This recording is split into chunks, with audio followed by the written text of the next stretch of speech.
Hello? How did you get this number? Don't you know he's listening? The 13. He's here. You have entered the 13, a place where real stories about music, touring, and the beyond are told. Music does something to us. We all experience it in our own way. It can affect our senses, transport us through time, and release emotions. On this podcast, we will talk with people about the power of music and the beyond. What does the beyond mean? Let's find out together. Turn on your metronomes because this time is about to be tracked. What is going on, everybody? Welcome to the 13. I'm your host, Ryan 13. And today on this episode, we're going to finish Brandon Jackson's interview or hangout. I guess it's a hang. I've never done a part two before, so thank you for listening and sticking around for a part two because it's really interesting. We get the origins of Razr 13, the Hellraiser tour, and more that's coming up in this episode. I just wanted to say that I love everybody in both bands that went on the Hellraiser tour. You know, I think that Six Past Hell is fantastic. Scott, Rob, Zach, JR, some of the best people I've ever had. I can't wait to have been friends with is what I mean. And I can't wait to have JR and Zach come on the show at some point. And then of course have Rob and Scott on again. They're just fantastic humans. Everybody remembers things differently, and that's what this is all about, man. Just listening to everybody's version of how it went down. And this is so cool because it's part of Razr 13 history, which, you know, I like. I don't know if you guys like or even care about it, but I do. And it's just cool to hang out with my friends again, even if it is over Zoom. On a sad note, you know, I did get to hang out with most of Six Past Hell not too long ago. Picture here. We hung out at a place called Griffs, and today is Friday the 13th. As of this recording, you probably won't get this this podcast till the 14th or 15th, but Griffs burnt down. This awesome bar, this great place, this place that's been around for 60 years in Houston, you know, down in the neighborhood of Montrose. I'm so fortunate that I actually got to go down there and not only meet some of my best friends, the ODC, the Outlaw Drinking Club, but I got to meet and know more people and have a good time in this wonderful place from Houston. And unfortunately, it burnt down last night. So hopefully, Griffs gets up and running, and I'm sure there will be some type of cause or a way to send money or something to them. And if there is, I'll put that in the link below. But without further ado, let's hear the rest of Brandon Jackson's hangout with me, Ryan 13, on the 13. Dude, the way that it ended up whenever I left, it crushed me. I hate it. I was sick, dude. Because Razr 13 was me. Razr, the name Razr 13 came from, you know, me and John, you know, working out and fucking getting strong and fucking metal and fucking and 13 is me. That's 13 is that was it. Right. And that was a fucking tough deal, dude. That's stuff that we need to talk about too, because like, you know, like I'm aware of that, and I'm aware of that, you know, other situations and things or whatever, like, but like that's a fundamental reason of why the band started with the name. And then when we left, when things got weird, or I don't know, weird's not the right word. Like when we just when you left or quit, or well, I it don't got even to the know point how that worked. Well, I remember you smashing a fucking effects pedal, the vocal processor. That's it. Yeah, I fucking had enough of J-Rab shit that day, and I didn't want to fucking hear his mouth anymore about fucking goddamn things, so I smashed it on the floor. Yep, I remember that. And dude, that it comes down to fucking money. Everything comes down to fucking money in life. Almost everything you fucking deal with comes down to money, unfortunately. But I say that half-heartedly because fortunately it did come down to it and fucking made me make different changes that I had to that normally I wouldn't have made. I mean, I wanted to fucking be in a band. I had another band after I left Razor 13 just because I came and saw you guys. I know. I fucking wanted to fucking that was music. That was me. But Razor 13 at the time, I had my tattoo shop that I wasn't paying attention to. I was just letting it go into the ground because I was focused on music, running around fucking chasing dreams or whatever the fuck, not being responsible. I had that selling the tattoo shop. It didn't go the way it was supposed to. And so it was a big fucking mess. So I just ended up closing the goddamn thing.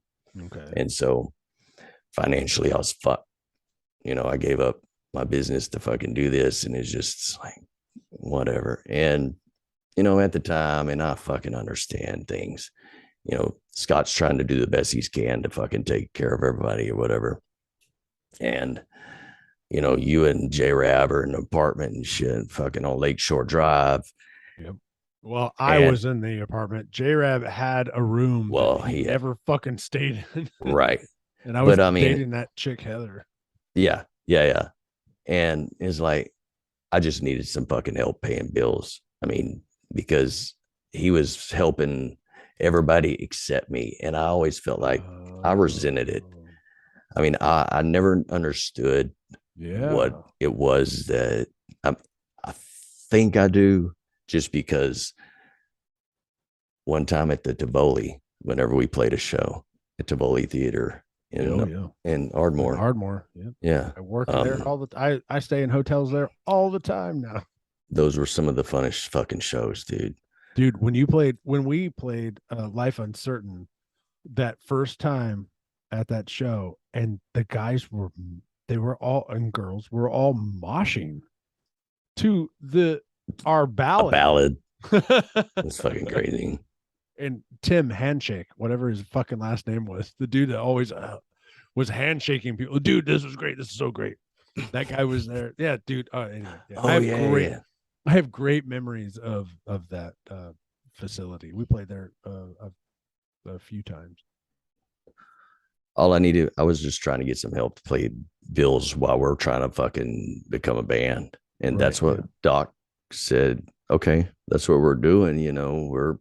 He wanted us to practice every fucking day. Hey, editing room, Ryan here. Just for a little bit of context, in case you guys don't know the full story, when we start mentioning Scott or Doc, we're talking about Dr. Crockett, who was Big Mike's father. And when the band started and throughout the entire time we were making music, he supported us. He paid for an apartment for me to live in. He paid for the record to be made. He helped J-Rab out with stuff. He helped all of us out. He really, really wanted Mike's band to succeed. He'd seen how talented Big Bald Mike is, and just wanted to support his son. And so they pulled me up from Houston to come live in Waco, gave me an apartment, gave me places to live, gave me food, and all I had to do was play music in a band. It was great. And Doc has since passed away. Rest in peace, Doc. Love you very much. Anyway, so that's when Brandon's talking about Scott or Doc. That's what he's talking about. Okay, back to the episode. Right. But it took months before he even started paying me gas to just drive all the way out there from fucking Waco, dude.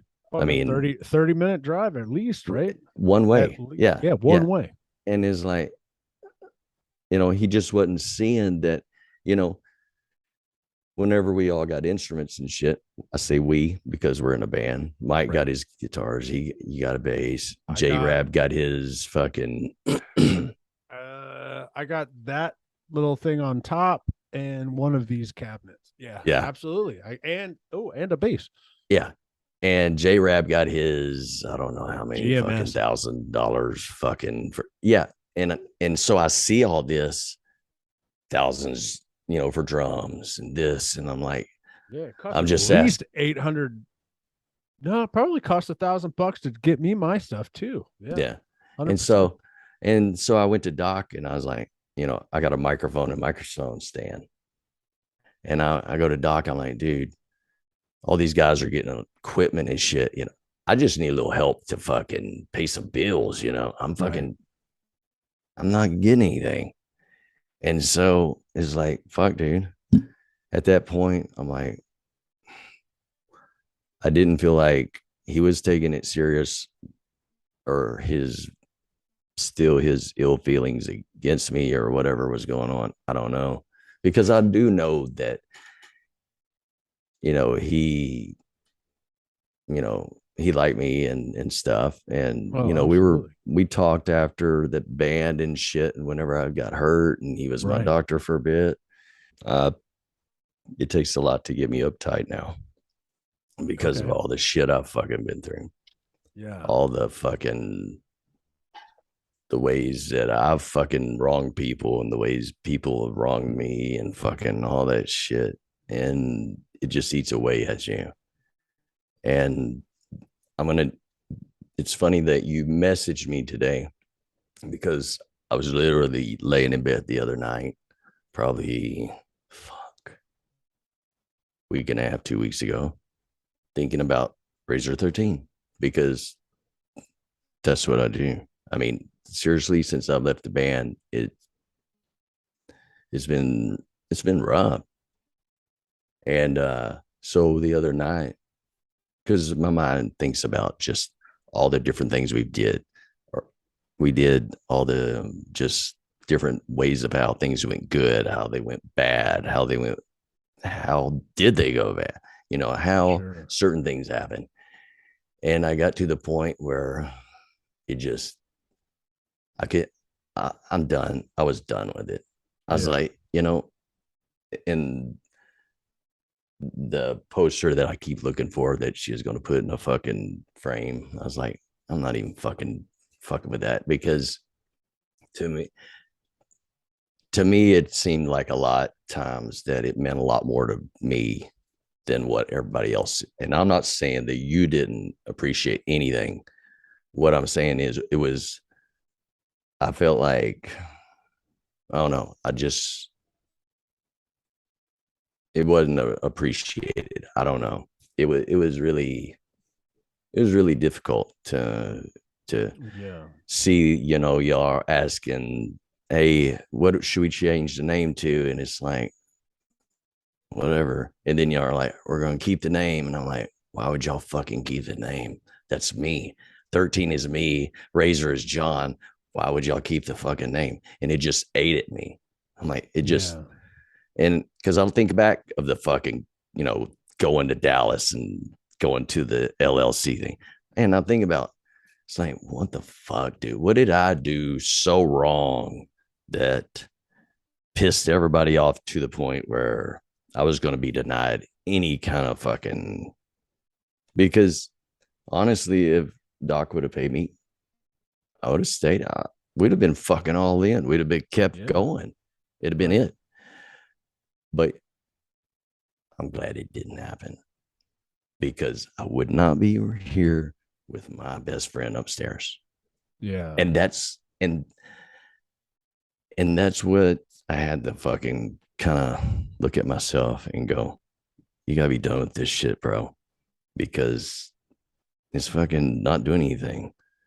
It's not, if things would have worked out the way that we wanted them at the time, I wouldn't be right now. Who knows? Might be Right. dead, might be fucking millionaires, might be fucking druggies, might be fucking who the fuck knows. But I'm, I'm like, fuck it. I'm glad. I'm glad that it didn't happen. I just thought it was a shitty way for it to happen.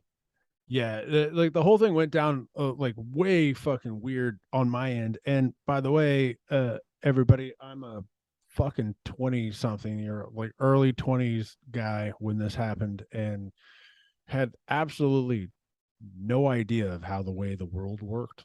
I was just like, oh, all right, boss is gone. Who are we gonna get to sing now? And like then we went to Shannon, and then we went to fucking Carrie, which hey, dude, and worked out for Razor 13. But you know what? The stuff that I'm hearing from you right now is stuff that I'm just now thinking about for the first time. Like I never like as an like I'm almost 40 now. I'm 39. Like I am actually fucking really understanding some of this. Like you were 35 when the band or 34 or 33 or whatever, like whenever we started. But like I didn't as a early 20-year-old, I'm still a teenager Right. brain, and I didn't fucking understand anything. I'm just like, la la la, let's play more music. Who cares? Like I loved you. I sucked that like whatever happened, but I was just like, all right, on to the next thing. Let's do more stuff. Right. And like I'd never thought about the stuff that you've just brought up at all. And I feel like a fucking dick for not even I mean, maybe I don't know. Now I feel like really kind of shitty about this. But like I remember thinking, okay, so is Boss not in the band anymore? They're like, yeah, we need to find another singer. I'm like, all right, cool. So what about that dude from Black Label or whatever the fucking band, Black Market Halos? What about that guy from Louisiana? Okay, yeah, let's see if we can get him. And then we did for 5 months or something. And you know, like the whole deal was I was just trying to move forward. I'm like, you guys brought me here. I am living here. And I was a fucking dick. I don't even know if you and me really talked during that period or not. Well, the part that probably, I mean, I think the trip to Kansas or Missouri, fucking Oh, dude, Missouri, where we played on the 18-wheeler where Mike trailers. was getting electrocuted with fucking Yeah, rain coming down. I literally just talked about that today. That's funny. But yeah, that it was that trip that we did our deal and we went and stayed at someone's house. I don't remember where it was, but we went and spent the night at someone's house. But that night, it was after we had played a show in Missouri there at that temple or whatever the fuck it was. Oh shit! I fucking completely forgot about that. Yeah, it was You know what I'm the talking thing about? with the people that wore the hats. The Shriner Temple, Shriner. or Yeah. is that what it is? Or it Yep. was something You're like right. that. You're right. 100%. And so back then, we had our merch, and I made merch at the time. Yeah. My wife and I your at the merch was time, fucking badass. my wife and I had t-shirts, so I was taking them to try to pay some bills. Right.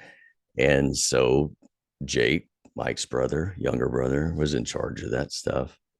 And we played that show at that temple, and I see somebody walking with one of my shirts. I'm like, fuck yeah, somebody bought a shirt. 10, 20 bucks. I don't know what it was, but at least it's something. Yeah. And so after the show, we fucking leave and shit. And I'm like, all right, who bought the shirt or whatever? And Jake was like, he, I'm like, what's the deal, dude? I don't know if he sold the shirt and he just didn't say anything or if he didn't give it. But I was like, I was pissed because I'm like, God damn. I mean, that's how fucking little much money we have right now is that I have to fucking be a dick to my friend's younger brother over a goddamn t-shirt. I mean, but that's where I was. But I was like, fuck, whatever, dude. I was like, how can he be in charge of this shit if he's not going to be responsible? I mean, I was just bringing up a fucking, logical fucking deal. Mike was pissed. So we get over to that person's house that we're staying with that night. And Mike gets Doc on the phone or some shit. And Doc gets on the phone. He wants to talk to me. And I get on there and he's drunk. And he's like, you greedy bastard. I'm like, what? He's like, you greedy bastard, blah, blah, blah. Talking about Jake with the t-shirt and shit. And I'm like, dude, fuck you, dude. How you going to call me a greedy goddamn bastard, dude? I mean, what the fuck? And I was pissed. And I remember that I had a piece of paper from fucking piece of gum or shit. I don't remember what it was. And I was so fucking pissed. And Mike was sitting there talking. I'm like, why aren't you fucking getting what I'm saying? I threw it at him like that. And he fucking freaked out that I threw a little piece of paper at him. And Razr, John Knowles, knows that that's the piece of paper that fucking basically started, because he said from that point on, they didn't trust you. I'm like, fuck, dude. I mean, What the fuck? I don't fucking get it. And I don't understand, how I'm being a greedy person. I'm just trying to fucking make some money and fucking go on the road and shit and do this shit. I remember you made those shirts, and those shirts were fucking fantastic. It fucking sucked. I think you even gave me one of the ones that was like a misprint, because this was the shirt that had like the Confederate. It wasn't. It was black and white. It was black and white, but it was like Confederate flag, and it had the badass skull in it. So my buddy Salvador, or Sal, you remember Sal, probably. He still has the misprint. Oh, you really? Gave me the misprint one. I cut all the sleeves off because that's what I was doing then, because I thought I had guns, and I still don't. But anyway, like, I gave it to Sal. I was like, well, here's the misprint one. And Sal still fucking wears that motherfucker. Dude, it makes me sick that whenever I started my new band, fucking 2000. What was that band's name? Whatever. It was 13th and Suicide. There we go. And like, I came and was that we was were the at band Griffs downtown. Yeah, downtown, right in front of the hotel that was right out there. Me and my wife came. I was like, you got to come see this guy. And you fucking rocked that shit that night too, brother. Like, that was fantastic. It was me, my wife Dawn, but she wasn't my wife yet, and then my buddy Scott. Then that was super, super fun. That was it's a great memory for me. I like the music that we played and shit, but it's nothing like the original stuff that we made.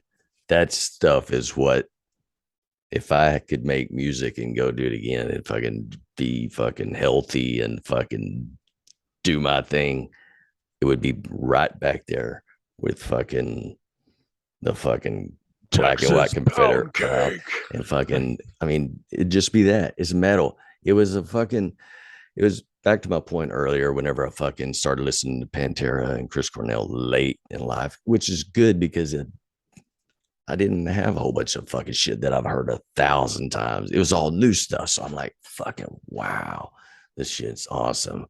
Fucking I think the first Pantera song I really remember was Cemetery Gates. And it was a fucking, like it was in the I think it was a movie, Demon Night or some shit. It was a CD. I remember Demon Night.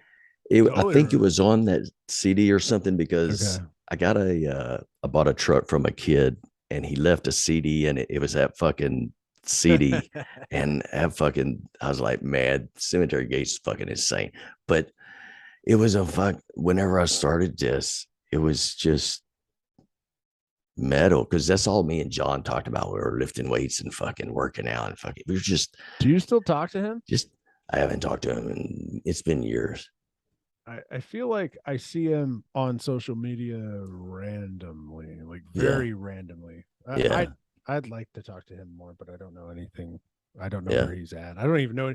I remember his kids growing up. You'd remember his kids. He's got a granddaughter now, or granddaughter, grandson. We getting old, man. Dude, I've got 9 grandkids. 9 grandkids? Raven, my youngest daughter, she just had a baby. Okay. So, yeah. Oh, 9. Yeah. It's crazy, You're dude. a grandpa, you look fucking holy fantastic. Shit. Yeah, I feel like shit. But hey, I've got no children that I know of, or at least that no one's claiming. So yeah, forcing you to pay for. Yeah, yeah. I don't know if that's a good thing or not, but now that I've said it out loud, someone's going to come forth. Yeah. The I'm pretty so here sure it's quite possible that I have more than 4 9. kids. Yeah. More than 9 grandchildren. There's probably like There fucking ain't no telling. Like I said, yeah. it took me until a couple of weeks ago where I was laying in bed and this shit bothered me so much for so many fucking years, bro, that I was like, I'm putting this in a box and the box is gone. I just threw it away the other day. Yeah. I swear to God, I was going to fucking throw away that poster and give it fuck anymore. Cause I was just like, I'm done with it. I'm fucking done. Yeah. I'm, Right. I'm glad you fucking messaged me because now I know,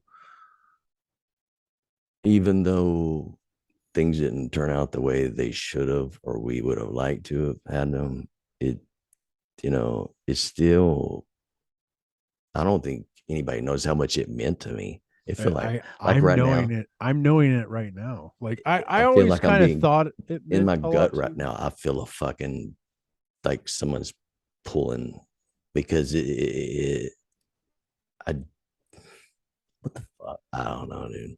Dude, Uh, it, I want you to know right now from me, whether this is or we can edit all this bullshit out, but like I want you to know from me, like I loved our band with you in it and always wanted it to continue on that way. And it yeah, changed a few times and it always just felt whatever, but because I was so fucking young yeah, and and dude, cocky, I didn't understand, you know. yeah, I wasn't and 35 when like you know what I mean? I was like 23 or right, some dude, so and what's funny is it took me into my younger 30s to kind of catch myself up. I mean, I was doing things in my younger 30s that I should have been doing in my 20, early 20s and shit. You sure. know, I was living late, doing shit. First band in 34. Who the fuck joins a band fucking 34 years old, bro? You. I did do that. It was fun. I loved it. I loved every fucking, man, Dude, every we had show. some like some of the this is something we should do, I think, regularly anyway, like whether we record this or not, is just fucking Zoom meeting and hang out and Yeah, talk. Because for I sure. fucking miss you. You were one of my favorite people. And then the Razor 13 went wherever it fucking went and then fucking crashed and burned anyway. It was like it was already on fire. And then we went through like a whole bunch of other singers. Dude, okay, so here's a deal, and I'm keeping this part in. I'm sitting in my fucking not hotel. I'm sitting in my apartment in Waco over there Mm. next on Where Lakeshore. Shannon and I went in when y'all had it unlocked that one day, and we went in Yeah. and rearranged shit and put a fucking pickle jar on the bed. Yes. Holy fuck, I forgot all about that. I was like, what the fuck happened in here? Like the whole Shannon and house I was fucking different. we went and played softball down at the other end of Lake Shore Drive. Yeah, yeah, And so yeah. we were driving back that way. At the And I was like, park or whatever. Yeah. yeah. And so Shannon and I were like, I was like, let's wing in and see Ryan and J Rap. So we went over there and nobody was home and shit, but the fucking sliding door was open. I was like, Yep. so I fucking go in. We're like, what the fuck? And so I think we grab bicycle, put it on the couch, put Yep. pickle jar on the bed or some Yep. shit. And Shannon grabbed the pickle jar or something, put it on the fucking bed or some shit. It's funny. Dude, holy And fuck. and y'all I didn't know forget. what happened That's until right. I fucking brought it up. I That shit's forgot funny. all about that, dude, because I remember walking back in because it was basically me and Heather or Yeah, whatever who lived there. Like J-Rob had a room, but he was like right. never fucking there. And yeah, we had bicycles because that was our thing. We would go to Cameron Park and bicycle and all this stuff. And That everything shit's was all funny. fucked up. And we were like, Nothing missing, just moved around. yeah, it just moved around. All The right, so what are we gonna say? Sorry, I interrupted you. now I don't even know because now I'm just thinking about that. See, somebody told me the other day, they're like, dude, Ryan, you were always drunk on tour. I was like, yeah, I drank on tour, but I wasn't drunk. They're like, yeah, that's why you don't remember this, and this. I'm like, no, that doesn't make any sense. That never happened. But like, I totally 100% remember fucking walking into the apartment and everything being all fucking, it wasn't everything. It was just a few things Just rearranged. random as fuck. Bike was moved, pickle jar over here. That place, oh God, that place sucked. You've always been one of my best friends, even though we haven't even really talked Mm-hmm. in 8 years. Mm-hmm. Like the last time I saw you was at my wedding, and thank you for coming to my wedding and bringing me that fucking fantastic thing that's still hanging in my living room right over here. Absolutely. Like I always see you, whether you know it or not. Like I see that, and That makes me happy. that makes me happy. And it's just a fantastic piece. It's part of our household. We love it to death. Dawn loves it to death. It's part of us. Well, I'm glad it made y'all happy. And I want to continue these conversations. I want to continue doing stuff like this. I Mm-hmm. think this is probably going to be the longest the longest 13 podcast so far. I Well, am. me being the original person, it should be the fucking It longest should because I be. have the most to tell that y'all don't know about. That's right. I'm changing. There's old. Look at my legs, man. Look at them. But there's the thing. I'm changing the symbol. It obviously has been the Razor 13 symbol for the first season. The second season, the symbol for the 13 podcast will be different moving forward. I just kind of stole it, and I started thinking about it. I was like, I can't own. Mm-hmm. I was like, even though I know Vinny, and actually the guy who made that symbol, Vinny, is making the new one. And so I'll have a new symbol, and there'll be merch coming out. Everyone who cares, but That'll be like, cool. it's going to be extremely similar, but it'll be its own thing. Anyway, it'll be extremely similar to the Razor 13 thing, and and I'm hoping that I can somehow one day make this my own thing to where I don't have to work in oil and gas anymore. But blah Well, blah blah. that's what I'm doing with my fucking deal. I just started last year whenever I fucking figured out that I'm not working. So Shannon's like, stream. So Yeah. Where I've do you just got to stream? build it up. Yeah, on Twitch, Facebook. Badass. I'm trying to figure it out. I've got some people working on my logo and shit right now. They're developing a stream package for me and all kinds of shit. So hopefully that'll be this coming week. It'll be done. And then I'll put everything together. And so much shit to do in these fucking things. It's just there's a lot of complicated shit, but then there's a lot of things that are simple that you don't know that's simple until Right. somebody shows you it's simple. Yes, 100%. I mean, and that's kind of how I am. It's like, fuck, dude. Yeah, there's 100%. Like, let me see if I can even bring this up here. So this little tiny thing, Focusrite Scarlet. This is my baby. It does everything I need. You can see me talking here. Ha ha ha ha ha ha. Huh. This is the thing that I am talking. So what does that into. control? What all does that control for you? It can control all kinds of things. You can plug in microphones to it. You can plug in quarter I mean, inch jacks to it. as far as like settings or whatever, does it can you have what controls are on there? It's almost like you don't even need a mixer. You can because you we're old school, right? So you need a mixer to do things. Well, the mixer's on the damn computer. Yeah. So after our episode, which I won't do tonight, but like at some point, whenever I edit this thing down and put it on the internet, I'll go into the computer and make all the levels sound better. And if one of our internets was bad, I can edit that stuff out and still make us sound okay. Right. But this thing basically is just the the interface. It's just the thing that I plug in the microphone to and my headphones. Oh, so that's to. the XLR. Okay. Okay. Yeah.